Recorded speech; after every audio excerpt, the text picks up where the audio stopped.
blocks the passage of migrants. They just get shunted somewhere else. Today it's Croatia and Slovenia seeing a tide of people arriving at their borders. With no European agreement in place, each country is doing its own thing. And there's continued outrage at the violent scenes of yesterday. The UN Secretary General said he was shocked after Hungarian police fired tear gas and water cannon at migrants. And the body's human rights chief deplored the callous actions of the Hungarian authorities and said he was extremely concerned at the repeated failure of the EU to agree any sort of action to deal with this crisis. Hungary's Prime Minister remained unapologetic, though, saying, if we let Muslims into the continent, they will outnumber us, and we don't like it. We're on the migrant trail in Germany in a moment, Hungary too, but first to Croatia and to Lisa Doucet.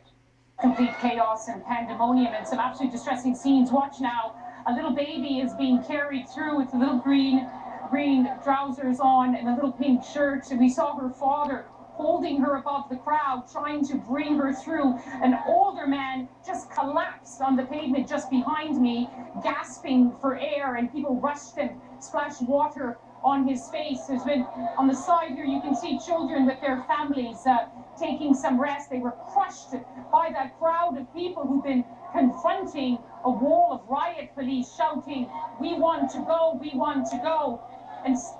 But they had to open a way for the people in that melee who were trying to get out, who were being crushed by the sheer force of the crowds, the blazing heat and the exhaustion. Some people have been here for more than 24 hours waiting for the next train to Zagreb, waiting for the buses which could take them to Zagreb, waiting for some sign that they'll get to where they want to go. But all the signs is that Croatia is turning into a place where they're not going to meet what they expected to.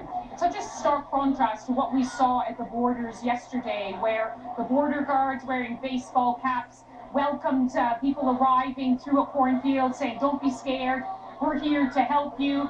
But look at what's happening now. I think I'm just going to let the camera move in a little bit. There's altercations now right across that metal barrier. There's children being brought through again. Versus language barriers, cultural barriers. There's not many Arabic translators here. Not many of the people who've arrived speak English. You can see the child being held by her father. They're throwing out all what they carry here, their worldly goods in backpacks.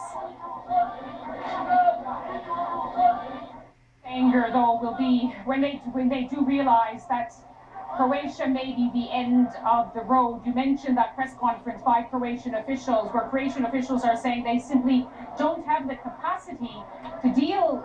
Sorry, I've just seen one of the Croatian riot police taking a woman through who's completely fainted. He's laying her down on the grass. But let's be clear, the Croatian officials have said that people must apply for asylum here. The borders with Slovenia are shut.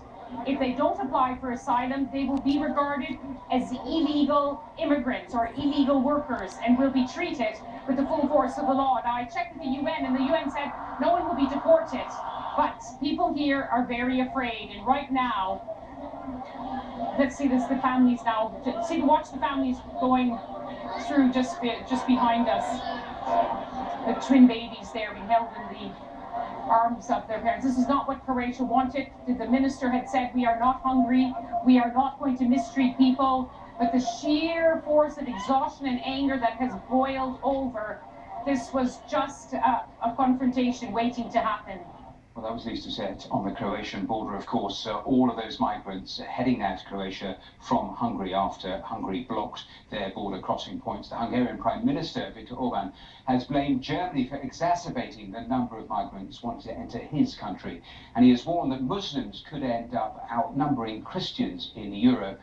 Here's what he said in an interview today. I am speaking about culture and the everyday principles of life, such as sexual habits, freedom of expression, all those kinds of values which I called Christianity. If we let Muslims into the continent to compete with us, they will outnumber us.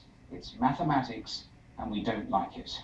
Well, let's go to the Hungarian border with Serbia. Let's talk to Nick Thorpe. And Nick, I mean, comments like that will only inflame the situation and actually underpin just how divided Europe actually is. Very much so, yes. These were comments in an interview with the Die Welt, a newspaper and the international newspapers. Mr. Orban, these are a repeat, I suppose, of what Mr. Orban has said several times. He's sticking very firmly to this line. Is Europe's outside defences in the absence of what he sees as Bulgaria or Greece, or for that matter of Serbia doing their job to, in his words, to defend Europe. He in the Muslim, so quote French president as saying that what if starts setting out towards Europe as well. So he really sees himself and his government as the last line of defence of what he calls a Christian Europe. Nick, the line is cutting out a little bit, but let's stick with it because just the international condemnation continues at the violence we saw yesterday, the firing of tear gas by the authorities, the use of water cannon.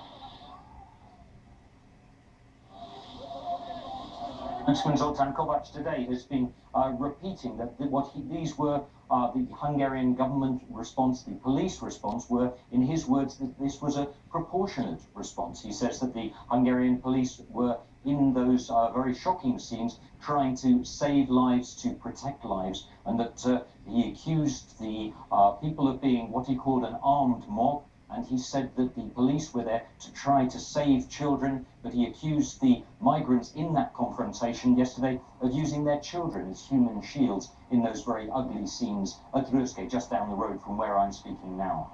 Okay, Nick, we will leave it there. Thanks very much for that.